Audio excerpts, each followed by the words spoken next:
మహబూబ్ నగర్లో 1000 పడకల ఆసుపత్రి నిర్మాణానికి ఉన్న ప్రధాన అడ్డంకి తొలగిపోయింది. పాత కలెక్టరేట్ గోదాముల్లోని ఈవీఎంలను కొత్త కలెక్టరేట్ గోదాములకు తరలించారు.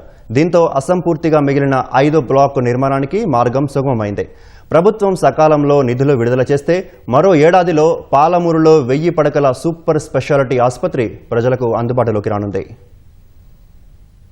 మహబూబ్ నగర్లో 1000 పడకలతో గత ప్రభుత్వం సూపర్ స్పెషాలిటీ ఆసుపత్రి నిర్మాణానికి 2022 డిసెంబర్ 22న శ్రీకారం చుట్టింది. పాత కలెక్టరేట్ స్థలంలో ప్రభుత్వ వైద్య కళాశాలకు అనుబంధంగా బోధనాసుపత్రి నిర్మాణం చేపట్టారు. ఏ, బి, సి, డి, ఈ బ్లాకులను ఏడాదిలో నిర్మించాలని ప్రణాళిక రూపొందించారు. గడువులోపు 4 బ్లాకులు పూర్తయ్యాయి. ఫ్లోరింగ్, పీఓపీ, సీలింగ్, ఆక్సిజన్ పైపులు, మంటలు ఆర్పే యంత్రాలు, ఆపరేషన్ థియేటర్లు, లిఫ్ట్లు, ఇతర పనులు పూర్తి చేశారు. ముఖ్యమైన ఈ బ్లాక్ నిర్మాణం మాత్రం ఆగిపోయింది. ఈ బ్లాక్ నిర్మించాల్సిన చోట ఈవీఎం గోదాం ఉండేది. అందులోని ఈవీఎంలను తరలించనిదే ఆ భవనాన్ని కూల్చే అవకాశం లేదు.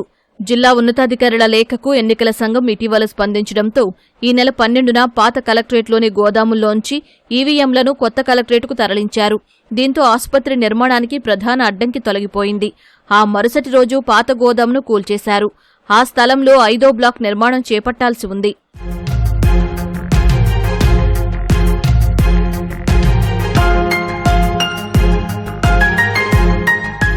ఆసుపత్రి నిర్వహణకు కీలకమైన x-ray, CT scan, MRI, ENT, ఇతర రోగ నిర్ధారణకు సంబంధించిన ల్యాబ్లను ఈ బ్లాక్లోనే ఏర్పాటు చేయాల్సి ఉంది.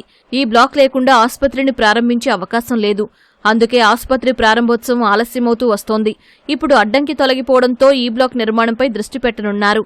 నిర్మాణం పూర్తి కావడానికి మరో 8 నెలల సమయం పడుతుందని ఇంజనీరింగ్ అధికారులు చెబుతున్నారు.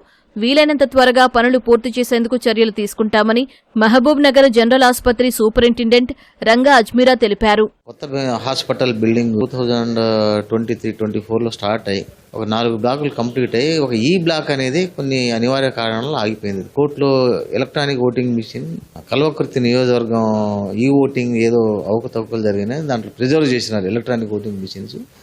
కోర్టు క్లియరెన్స్ ఇచ్చింది. ఇప్పుడు తీసేసి బిల్డింగ్ కన్స్ట్రక్షన్ డిమాలిష్ చేసేసి స్టార్ట్ చేసినారు. 6 to 8 months లోపల కన్స్ట్రక్షన్ అయిపోతే కొత్త బిల్డింగ్ మనకు రెడీ అయిపోతుంది. సో ఆ తర్వాత ఇంటర్నల్ ఫర్నిచర్ కానీ ఎక్విప్మెంట్ చేయడానికి ఒక 1-2 months పడుతుంది. మాక్సిమం 2026 డిసెంబర్ వరకు మనకు అన్ని హంగులతో కొత్త బిల్డింగ్ రెడీ అవుతుంది. మన హాస్పిటల్ని మార్చుకుంటే మనకు సువిశాల బిల్డింగు, ఆ 900 పడకల ఆసుపత్రి, సూపర్ స్పెషాలిటీ సర్వీసెస్, ఎక్కువ మంది రోగుల్ని అడ్మిట్ చేసుకుని మనకు సర్వీస్ చేసే అవకాశం వస్తుంది. త్వరలోనే కంప్లీట్ అయ్యి మనకు కొత్త బిల్డింగ్ అందుబాటులో వస్తుంది ఆశాభావం వ్యక్తం చేస్తుంది. ప్రస్తుతం ప్రభుత్వ జనరల్ ఆసుపత్రి పాత భవనంలో నడుస్తోంది. నిత్యం 3000 మంది బయటి రోగులు, 500 మందికి పైగా ఇన్పేషెంట్లు సేవలు పొందుతుంటారు. కొత్త ఆసుపత్రి అందుబాటులోకొస్తే మరిన్ని సేవలు రోగులకు అందనున్నాయి. వీలైనంత త్వరగా 5వ బ్లాక్ నిర్మాణం చేపట్టాలని స్థానికులు కోరుతున్నారు.